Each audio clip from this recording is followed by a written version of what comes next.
Hello movie lovers, welcome back to DSS talkies. ఇప్పుడే original movie చూశాను. Movie మాత్రం average. Pawan Kalyan looks అదిరిపోయినాయి.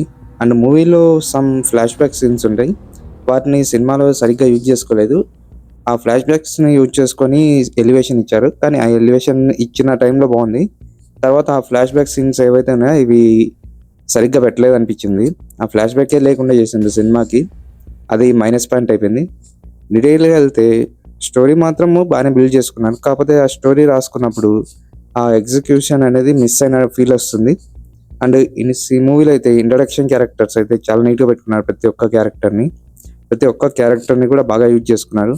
Shreya Reddy character అయితే వేరే లెవెల్లో ఉంటుంది, మాస్.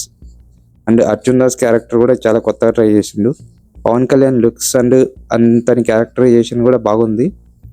ప్రకాష్ రాజ్ క్యారెక్టర్ కూడా చాలా లిమిట్గానే పెట్టుకున్నారు.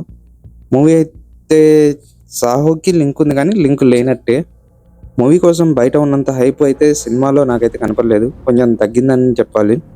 యాజ్ అ కల్ట్ ఫ్యాన్ అయిన సుజిత్ పవన్ కళ్యాణ్కి ఇచ్చే ఎలివేషన్స్ అన్ని చాలా నీట్గా రాసుకున్నాడు. సినిమా మాత్రం ఓన్లీ ఎలివేషన్ మీద డిపెండ్ అయ్యి ఉండదు, స్టోరీ అండ్ ఎగ్జిక్యూషన్ మీద కూడా చాలా డిపెండ్ అయి ఉంటుంది. కానీ అది సరిగ్గా చూసుకోలేదు అనిపించింది. ఒకవేళ మీరు సినిమా చూసింటే మీకు ఎలా అనిపించిందో కామెంట్ చేయండి.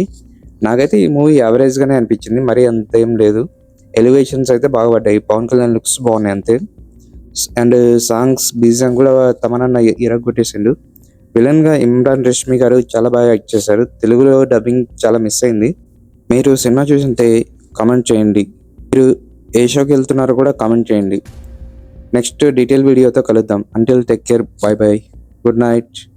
వీడియో నచ్చితే వీడియోని లైక్ చేయండి అండ్ మన ఛానల్ని సబ్స్క్రైబ్ చేసుకోండి. Thanks for watching.